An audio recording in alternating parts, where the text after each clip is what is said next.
Et on va plus loin avec notre invité Asni Abidi. Bonjour et merci de répondre à ces Bonjour. quelques questions sur France 24. Vous êtes directeur du Centre d'études et de recherche sur le monde arabe et méditerranéen.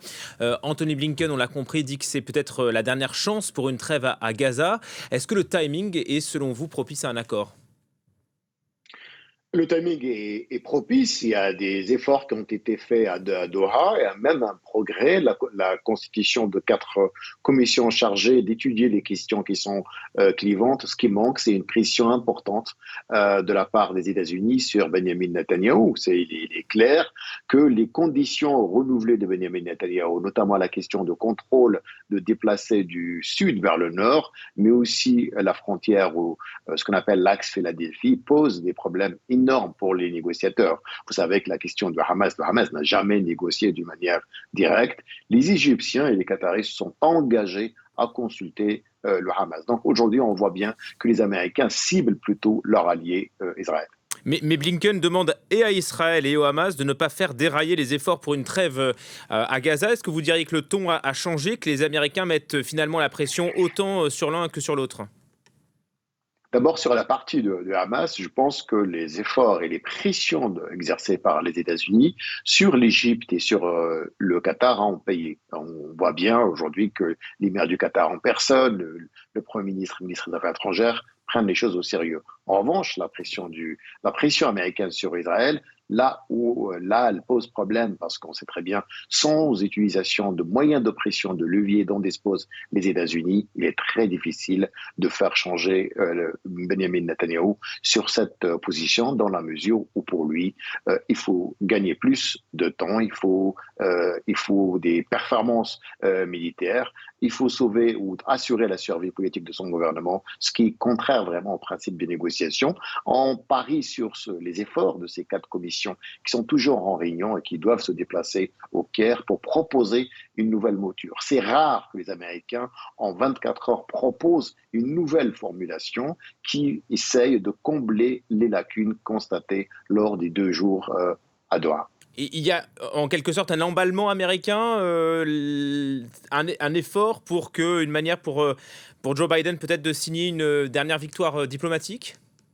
Jamais vu dans la région un tel emballement. Et vous avez remarqué que l'emballement, il est des deux côtés. Du côté américain, avec cette présence importante, inédite dans la région, il faut souligner qu'elle a réussi de manière importante à éviter la guerre, à exercer une pression sur les Iraniens pour dire vous ne pouvez pas faire la guerre ou faire une riposte alors qu'il y a des négociations qui sont en cours, et aussi en cas de guerre, la riposte elle sera immédiate de la part des Américains. Ça, c'est le premier point. Le deuxième point, sur les négociateurs, d'abord sur les parrains des négociations, les émissaires qataris et égyptiens, il y a une pression constante. Le président américain appelle lui-même le président égyptien, mais l'émir du Qatar. Donc les États-Unis veulent à la fois une percée diplomatique pour finir le mandat de Biden, mais ils savent aussi qu'il y a une aile radicale au sein du cabinet de Netanyahou et Netanyahou lui-même qui veulent gagner ce temps. Ils misent sur plutôt l'après-élection, une victoire de Trump et ne pas céder sur cette question de la continuation des négociations. Hasni Abidi, un mot des Iraniens. Ils n'ont pas encore répliqué à l'assassinat d'Ismaël Haniyeh. Ça dit quoi selon vous?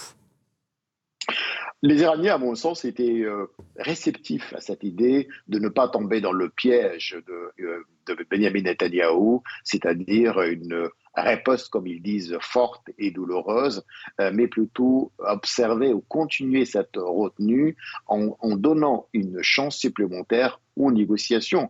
Et d'ailleurs, même plusieurs émissaires turcs, mais aussi le Premier ministre qatari, le ministre des Affaires étrangères, a appelé ses homologues iraniens pour leur donner une chance à ces négociations. En quelque sorte, nous avons deux hommes qui sont influents, qui sont importants, les hommes clés, Yahya Sinwar à Gaza et Benjamin Netanyahou, qui mènent aujourd'hui ces négociations d'une manière indirecte, et les émissaires et les Américains exercent une pression. Reste à savoir que seule la pression américaine sur Benjamin Netanyahou, mais une pression pas verbale, mais avec des moyens de pression, est en mesure vraiment d'exercer une avancée ou d'enregistrer une percée importante dans les négociations du Caire. Pour être concret, une pression américaine sur les Israéliens, ce serait quoi?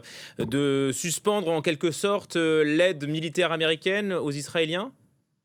Beaucoup d'observateurs n'avaient pas compris pourquoi cette précipitation de la Maison-Blanche de annoncer cette vente de 20 milliards de dollars. Certains espéraient, en tout cas, une attente ou un conditionnement de cette aide, ou aussi parler de cette présence américaine dans la région pour justement assurer la sécurité de l'État d'Israël. La contrepartie, c'est évidemment montrer une certaine flexibilité dans les négociations, dont l'objectif est d'abord le retour des otages, dont certains parmi eux sont donc de nationalité américaine, mais aussi l'allègement des conditions humanitaires. Donc ce qui est demandé n'est pas excessif, sauf que Benjamin Netanyahu, il faut le dire jusqu'à maintenant, ne veut pas céder sur la question de contrôle, surtout et la présence à Tsarim, donc au milieu de la bande, au centre de la bande de Gaza, ainsi que le contrôle de points de passage à Rafah. Et les Américains espèrent, avec la visite de Blinken,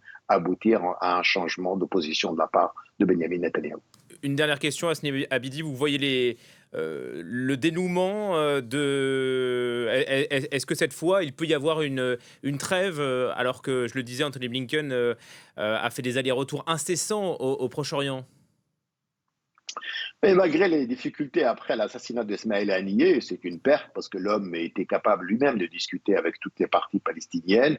Et donc, on voit bien que les Égyptiens et les Qataris ont réussi tout de même à réactiver d'autres interlocuteurs pour reprendre langue avec l'homme fort à Gaza. Ça, c'est un point important. Le deuxième, c'est que, encore une fois, cette négociation, elle est l'objectif, et l'objectif est libération des otages contre une trêve humanitaire. Il y a même certaines concessions, selon les informations venant de Doha, c'est-à-dire que le Hamas n'accepterait plus un cessez-le-feu permanent, mais la possibilité d'Israël de revenir en quelque sorte en cas de non-respect de la première phase, selon les phases justement dans le plan de Biden. Des concessions des deux parts sont exigées pour avancer, mais à mon avis, la question principale qui reste, c'est le contrôle, c'est-à-dire pour les Palestiniens, il est très difficile de soumettre encore une fois les habitants qui sont au sud vers le nord, d'être encore une fois fouillés ou inspectés par la force israélienne, et sa